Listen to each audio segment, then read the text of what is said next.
जैसा कि हम जानते हैं कि जो स्मॉल जी होता है एक्सेलरेशन ड्यू टू ग्रेविटी, उसका रिलेशन होता है कैपिटल जी के साथ GM by r square, right. तो अब जैसा कि देख पा रहे हैं कि जो जी है वो इनवर्सली प्रोपोर्शनल टू डिस्टेंस है in this case. Considering mass constant है, मास वेरी नहीं कर रहा है, जी ऑलरेडी कांस्टेंट है। तो इफेक्ट ऑफ एल्टीट्यूड का मतलब क्या है कि अब हम सरफेस पे हैं तो जी का वैल्यू 9.8 मीटर पर सेकंड स्क्वायर है। अगर हम थोड़ा सा ऊपर जाएं, ऊपर मतलब सरफेस से ऊपर की ओर उठते हैं, तो क्या जी की वैल्यू चेंज होगी? ऑफ कोर्स चेंज होगी, क्योंकि स्पेस में जाके वो जी की वैल्यू खत्म हो जाती है, तो इसलिए हम वेटलेसनेस महसूस करते हैं। ठीक है, तो मान लीजिए ये अर्थ सरफेस पे कोई ऑब्जेक्ट है जहां पे वैल्यू जी लग रही है। ये रेडियस ऑफ अर्थ है, सेंटर से ये रेडियस है। अब इसी ऑब्जेक्ट को हम एच हाइट ऊपर ले जा रहे हैं, ठीक है। तो ये एच हाइट हम ऊपर गए, तो इस पॉइंट पे मान लेते हैं हम जी डैश हो गई। तो I want all to know कि यहां पे वो जे डैश का जी से क्या रिलेशन है, कम हुआ है या ज्यादा, वो लेट चेक आउट। ठीक है, तो पहले at the surface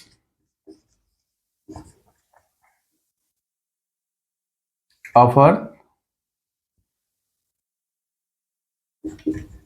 the g is this equation number 1, and at altitude मतलब यहां पे, तो जब भी जो डिस्टेंस मेजर की जाती है इस वाले फॉर्मूले में, वो between the centre of masses होता है। तो इसका ये मतलब नहीं है कि हम सरफेस से उठकर एच हाइट ऊपर जा रहे हैं तो एच हाइट लेंगे, हमेशा डिस्टेंस सेंटर ऑफ मास से ही ली जाएगी। तो अर्थ के हम सेंटर से डिस्टेंस कैलकुलेट करेंगे तो जी डैश की वैल्यू क्या हो जाएगी? जी, यहां पे मास तो वेरी कर नहीं रहा है, डिस्टेंस वेरी किया, कितना किया गया? R plus h. ठीक है, ये इक्वेशन बन गई 2। Now dividing equation 2 by 1, we get, देखिए 2 से 1 को जब डिवाइड करेंगे तो जी डैश अपान जी मिलेगा। तो जी डैश की वैल्यू है g m upon r plus h का होल स्क्वायर। अच्छा, ये चीज जब डिवाइड में नीचे आएगी तो g m by r square, तो आर स्क्वायर ऊपर चला जाएगा, तो इसको ऐसे लिख सकते हैं r square divided by g m. अब यहां पे आप देख पा रहे हैं कि जी एम और जी एम कट जाएंगे, तो यहां पे बचेगा, देखो ऊपर भी स्क्वायर है नीचे भी आर स्क्वायर, तो इसको हम क्या r by r plus h लिख सकते हैं, इसको होल स्क्वायर लिख दे रहा हूं।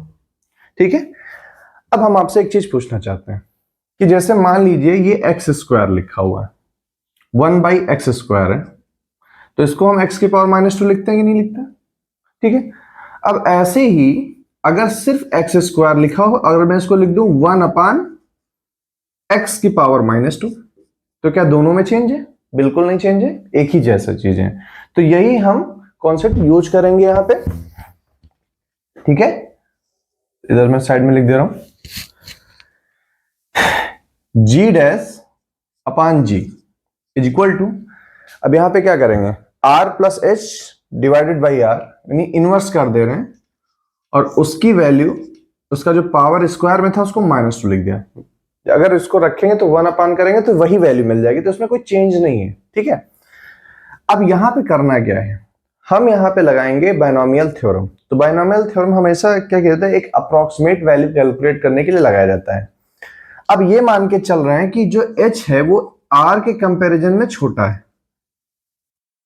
ठीक है, जब अगर h छोटा नहीं है कंपैरेटिवली r है, तो यही फॉर्मूला यूज करेंगे। फिर ये फॉर्मूला आगे जो मैं सिंप्लीफाइड करने जा रहा हूं इसकी जरूरत नहीं पड़ेगी। अगर h छोटा है, तो जैसे कोई छोटा नंबर होता है तो उसको स्क्वायर करेंगे और छोटा हो जाता है, तो इसलिए हम ये मान के चल रहे हैं। तो यूजिंग बायनोमियल थ्योरम,